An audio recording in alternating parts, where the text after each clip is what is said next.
안녕하세요. 책 읽는 보라입니다.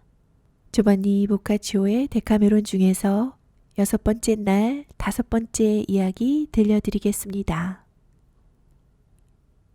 6번째 날 5번째 이야기. 포레스의 다 라바타 씨와 화가 조토 씨는 무젤로에서 돌아오는 길에 각자의 꾀지지한 행색을 놓고 농담처럼 서로 조롱합니다. 키키비오의 대답은 부인들을 굉장히 즐겁게 해주었습니다. 네이필레가 입을 다물자 이번에는 팜필로가 여왕의 뜻에 따라 이야기를 시작했습니다. 친애하는 부인들이여, 방금 팜피네아님을 통해 보셨듯이 운명은 때로 비천한 직업에 종사하는 사람들에게도 훌륭한 능력의 보물을 감춰주지요. 마찬가지로 흉물스러운 형상을 한 사람에게 자연에게 나온 놀라운 능력이 깃드는 경우도 있답니다. 이런 사실은 제가 지금부터 짧게 들려드리고자 하는 우리 도시의 두 시민들을 봐도 잘 드러납니다.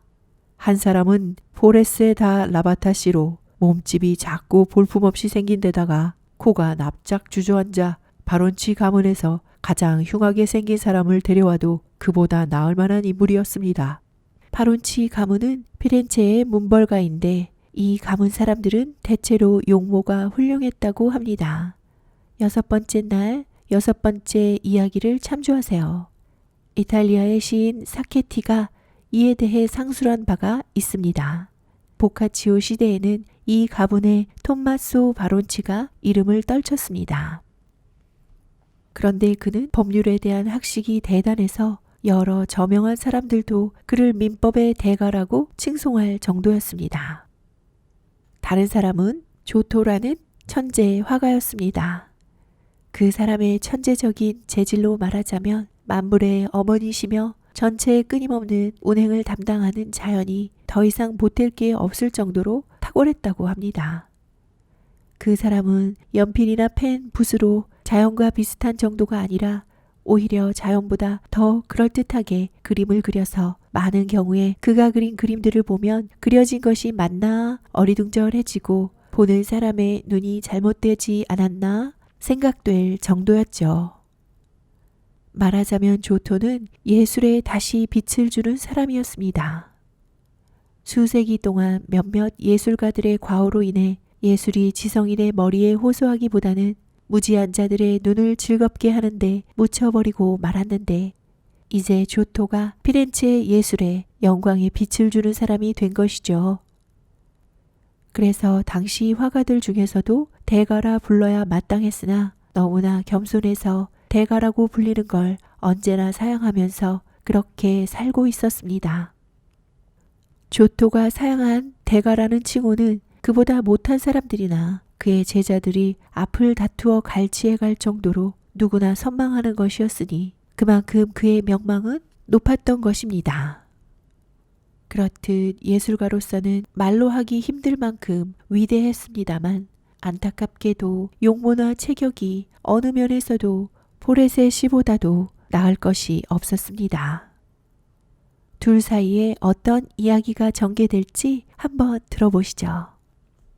포레세 씨와 조토 씨는 무젤로에 각각 소유지가 있었습니다.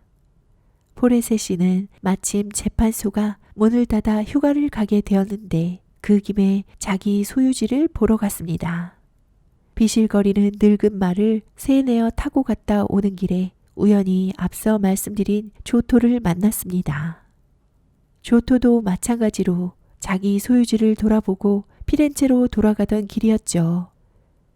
조토가 타고 있던 말이나 그 자신의 행색도 포레세보다 결코 나을 게 없었습니다. 두 사람은 이렇게 똑같이 늙어 빠진 모습으로 느리느리 동행하고 있었습니다. 그러다 그런 계절에 흔히 일어나는 일입니다만 갑자기 소나기가 쏟아지는 것이었습니다. 두 사람은 둘 다 잘 아는 친구인 어느 농부의 집으로 가능한 한 서둘러 피신했습니다.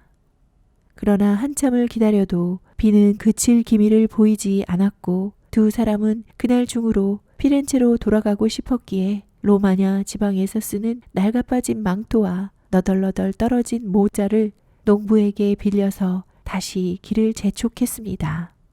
뭐 그런 것밖에 없었기 때문이죠.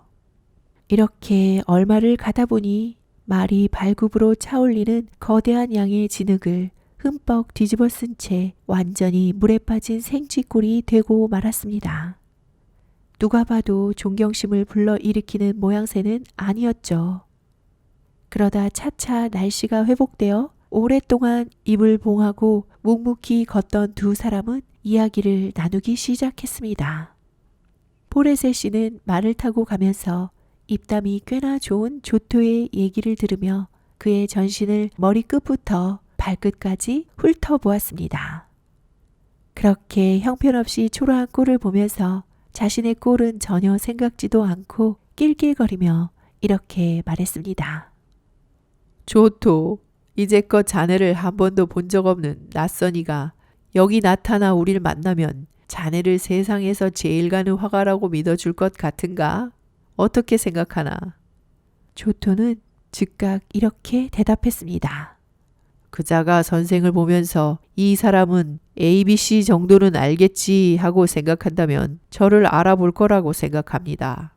무식하다는 뜻으로 쓰인 ABC 정도는 알겠지라는 표현은 단테 향연 제4권 15장 16절에도 비슷하게 등장합니다.